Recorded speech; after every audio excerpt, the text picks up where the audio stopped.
Hey, what's happening? It's Nick with Lone Star Boot Reviews, and today we're going to be taking a look at a brand new pair of boots from Alfa Western Wear. So a few weeks ago, somebody posted one of my older review videos of a pair of boots from Alfa Western Wear in a Facebook group, and it really got a lot of people talking. And the owners of Alfa actually took notice, and they messaged me and said that they wanted to send me another pair of their boots because they didn't feel that that first pair I reviewed was really a good representation of the type of boots they're offering now. They said they've really been trying hard to make the customer experience better. They know they've had some shortcomings in the past, and they've recently started manufacturing their own boots under their own name, and that by early 2021, all of those other boots will be gone, and there will only be Alfa boots for sale on their website. Now, I know there's a lot of strong opinions out there about Alfa Western Wear, and I'm not here to apologize for them or anything like that. I'm simply here to review the pair of boots that they sent me and let you know what I think about them, if I think they're a good value, and if they're a decent quality. Now, I'm also not here to compare these boots to Lucchese's or a full custom boot that costs $2,500. These boots that they sent me retail for $49.99, and that's the way I'm doing this review. I'm going to let you know if I think it's a decent boot, if it's a good option for some people, and if it's worth $50. So I'm going to do my unboxing, give you my first impressions, we're going to try them on, and then I'm actually going to wear them around for a week or so I can get a really good feel for this boot and let you know what I think. So with all that being said, what do you say we take a look at these boots?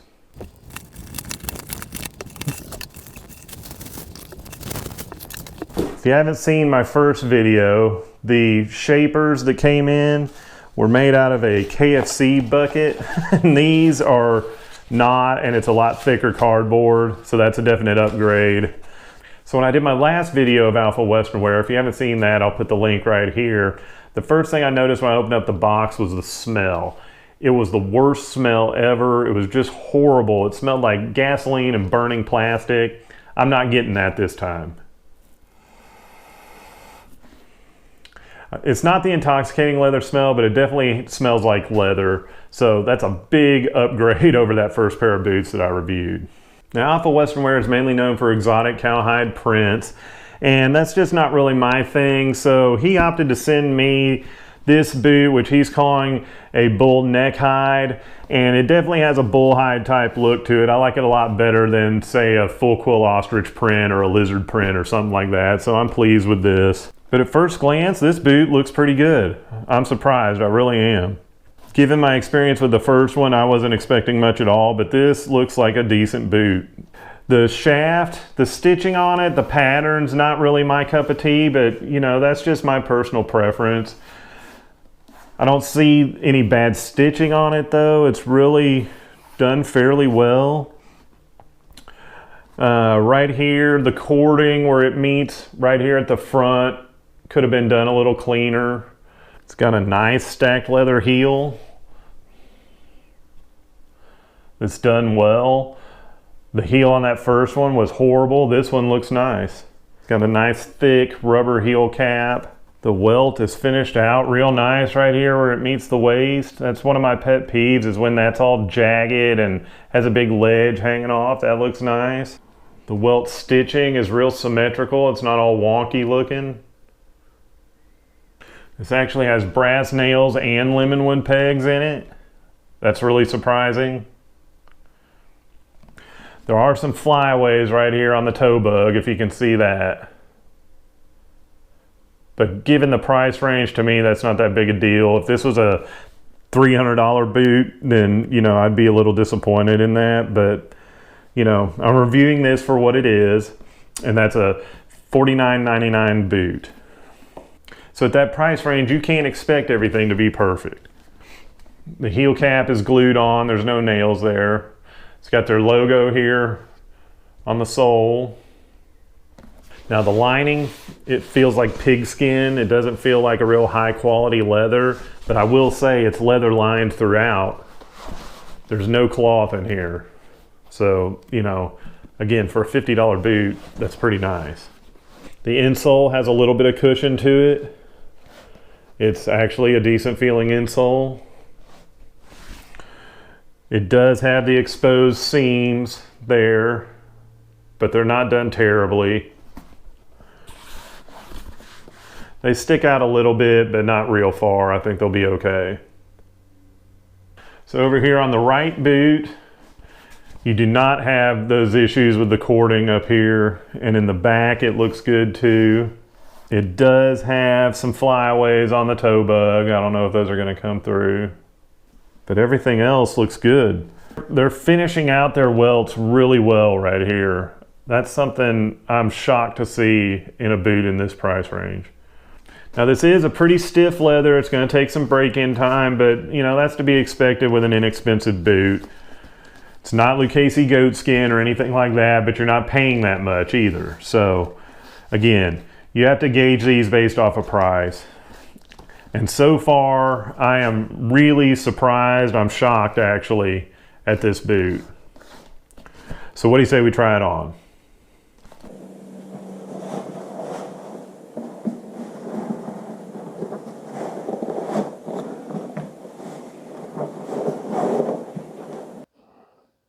There's a little bird's eye shot for you. They look a little clunky. They look a little bit wider than some other boots that I own. They don't feel wider. They actually feel pretty good.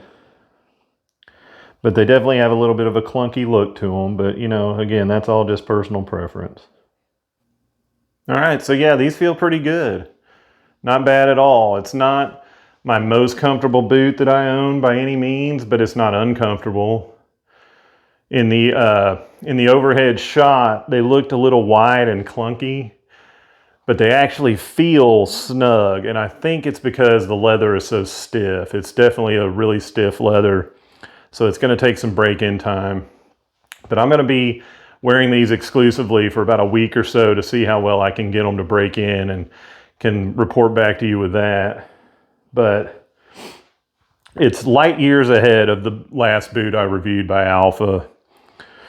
And I was told, you know, the reason why they wanted me to do this review was that last boot was not actually their brand of boot. It's just a boot they sold in their store, which was a little confusing because there was no way to tell what brand they were on the website. But they are doing away with all those, and they are moving forward with only their brand of boots.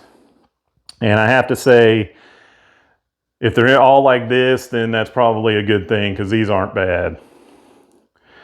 So I'm going to wear these around, get them broken in, and I'll report back to you. And I'll see you up top when I get back.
All right, I'm back.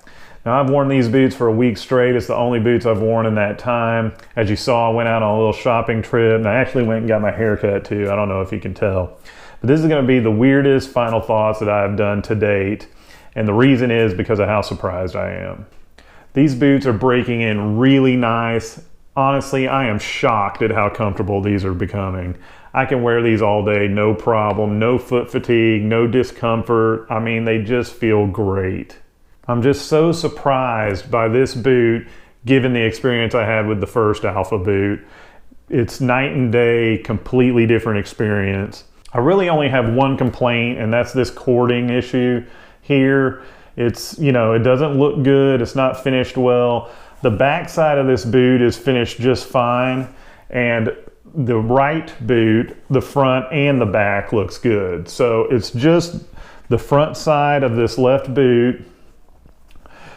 And that's really my only complaint. There are, you know, a few little frays and flyaways on the toe bug, but it's really not even that noticeable. It's not that bad, but they are there. You can see them here. But again, this is a $50 boot, and that's what I'm reviewing it as. I cannot expect perfection out of a boot that costs $49.99, and you shouldn't either. Again, the soles are finished out really nice. The heel looks really nice. I like the leather on it, the leather on the vamp. You know, it's a nice looking boot. The stitch pattern on the boot tops is not something I would have picked, but that's just personal preference. There's no loose threads anywhere. It looks fine. It's done well. So I really don't know what else to say. This is not a bad boot.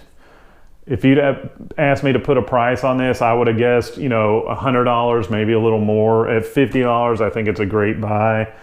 So I've been struggling whether or not to give it the stamp of approval, because I usually reserve that for things that really blow me away. And in a sense, this has. So I am going to give it the Lone Star stamp of approval, with the caveat that this is a $50 boot, and I think it's a good value at that price.